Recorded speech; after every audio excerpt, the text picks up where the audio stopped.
A quarter of the NFL has made coaching changes, and with the way the league works, not every one of these coaches are going to be in their spot very long. It's just the way it works. But there's always that new coach that exceeds expectations, and there's one guy that, in my opinion, has a mix of decent personnel, plays in a weak division, and will most likely have the easiest schedule to navigate in the entire league.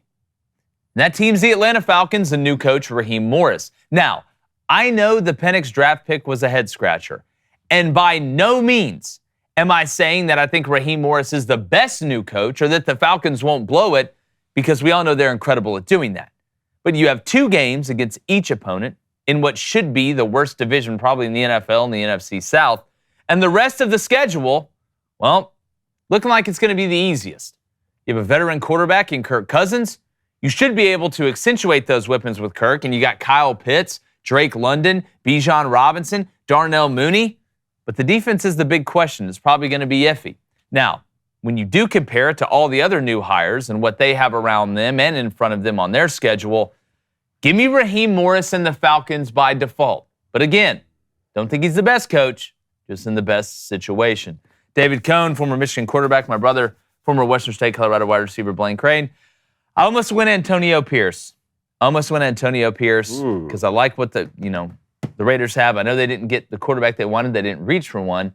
But I looked at because we know who each team's going to play. We just don't know when, yes, right? Exactly. That's the way it works in the NFL. But they have the 8th hardest strength of schedule. The Falcons, last in the league, which is good in strength of schedule.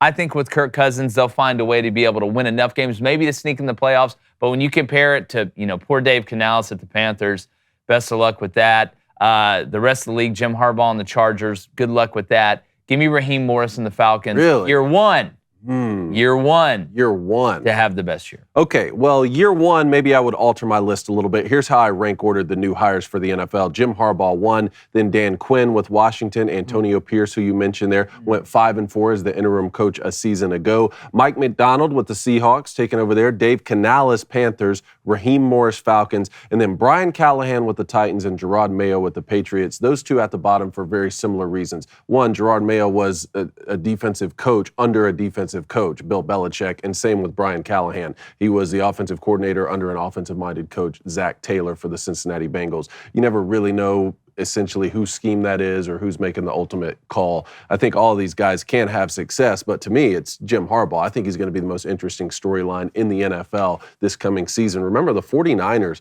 when he took over, they won 1 playoff game in 13 seasons before that. Which is nuts to think about. And then he won 36 games in 3 seasons. 2 NFC championship appearances, 1 Super Bowl appearance when he lost to his brother in the Harbaugh Bowl. He's coming off an undefeated season, greatest season in the history of Michigan football, and he has that most important piece locked up with Justin Herbert. Obviously, the team is going to look different. He's already made some changes, but they're going to want to run the football. We got Sean Merriman coming in here today talking about how much that run game is going to be effective. So give me Jim Harbaugh. I think it's going to be fascinating to see what he does in one of the more fun divisions to watch in pro football. If I had to bet on like the 5-year plan, which coach after 5 years will have the most success out of all these new coaches, I do think it is Jim Harbaugh. And look, you have some of these guys, Raheem Morris included, who have been head coaches before. So you do have in the 3 NFL. of them. Yeah, 3 Harbaugh, Raheem Morris, he went 21-38 with Tampa Bay, couldn't get the quarterback position right, which is why I think you saw him double dip on this.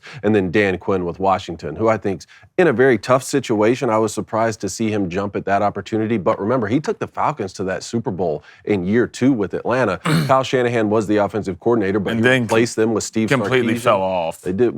I get it. They lost. Run the ball. And the one I'm most excited about, to be honest, I think it's Mike McDonald at the Seahawks. I'm very speaking of Michigan, because you bring a complete different image to what the Seahawks were turning into. You remember old Seahawks teams when Seahawks were the best, the Richard Shermans, the Cam Chancellors, the KJ Wrights, the Bobby Wagners. It started with what? It started with defense, and that's what Mike McDonald is going to bring to the Seahawks. Seahawks last year, worst run defense in the league.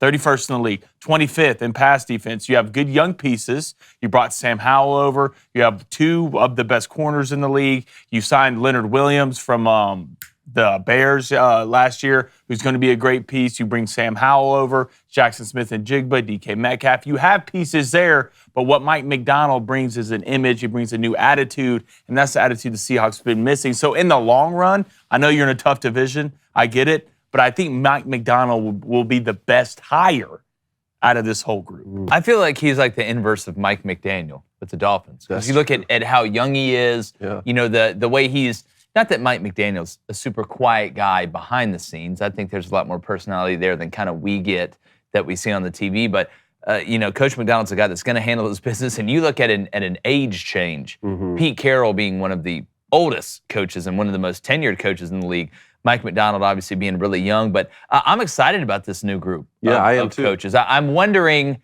3 years from now, you know, how many of these guys will still be there. There's always a couple that probably won't be, that'll fall flat on their face. There's always a couple, 1 or 2 that, you know, do better than what we think.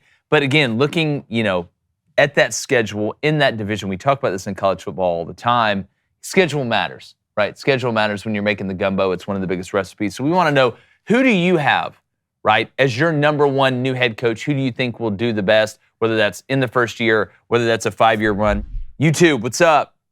Subscribe. Come on. Come on. Thanks.